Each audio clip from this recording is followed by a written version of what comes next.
Welcome back. It's 5 p.m. in Jamaica, which marks the closing of the polls in today's by-elections for the Alice and May Pen North divisions.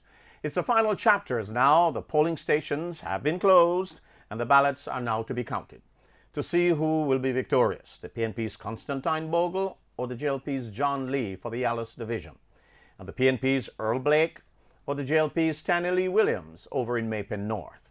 We'll now hear from our reporter Cody Ann Barrett in Yalas. And other media presence are here to give final results. Hello? I'm the counting center where the final preliminary ballots will be counted, and we will find out who will become the new councillor. Remember, this post became vacant after a Supreme Court ruled that Dean Jones was unfit to rule in the municipal corporation after they found out that he was a civil servant at the time when he was elected, therefore became null and void. That's why the election is being held today. Throughout the day, we saw a number of supporters for both the JLP and PNP. On entering the Yalas division, we saw a number of green all over on the light posts, on the walls, and supporters came out decked from head to toe in green. And we know that this is a JLP stronghold, but we've seen PNP supporters as well. We visited a number of polling stations: the Yalas Baptist Church, the Yalas Primary School, the Yalas Basic School, Harties, and Lloyd's Basic School, where PNP's Constantine Bogle cast his vote. We have not seen Constantine Bogle all morning and all day, and the polling stations have been open from 7 a.m. to 5 p.m. However, we have seen John Lee, who voted at 1 p.m. and we got an interview with him. We spoke with him and he was confident, and we also got to speak with Dean Jones. However, he declined an interview on cam, but he told us that he was the one who recommended John Lee and he is confident of his victory.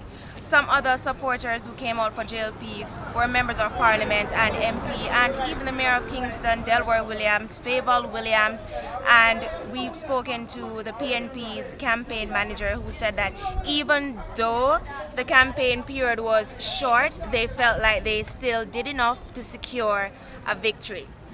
So now we're at the counting center, and we will be finding out soon enough who will become the new councillor for the division.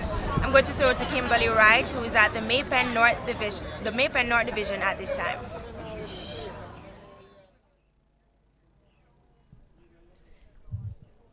It is now 5 o'clock and the voting polls have been closed. We're now at the St. Gabriel's Church, Anglican Church, where just a few weeks ago this was the nomination center for both candidates. Today, the church is the counting center for the ballots. Earlier, we spoke to both candidates of the JLP's Tanny Lee Williams and the People's National Party's Earl Blake, who said they are confident that they will be victorious. Frontline News understands that both candidates were unable to cast their vote because both candidates were not in this division. The polls have been open since 7 a.m. this morning, and we've seen a lot of police and military presence. We understand and we have discovered and we have seen with our eyes throughout the day that the PNP supporters were significantly low compared to the JLP supporters. There are 8,286 eligible voters in this division, 30 polling stations and in the 12 locations. We've been to numerous of those locations where we've noticed a significantly larger portion of the Jamaica Labour Party. Currently, the JLP holds 13 divisions in the Clarendon Municipal Corporation compared to the PNP's 8. We spoke to the campaign managers of both candidates and they agree that this is definitely a low voter turnout. We're here at the St. Gabriel's Anglican Church, reporting live for Frontline News. I'm Kimberly Wright in the May Pen North Division. And thank you very much. Our teams there in Yalas and over in May Pen North. That concludes that part of our day. Of course, we'll now be getting into the counting, we'll be collating, and Frontline News at 8 p.m. sharp. You will be able to hear, if not before, because it's the station that breaks news. So until then, and on behalf of our editorial and production teams, Michael Sharp saying to you, we'll join you again at 8 p.m. for Frontline News.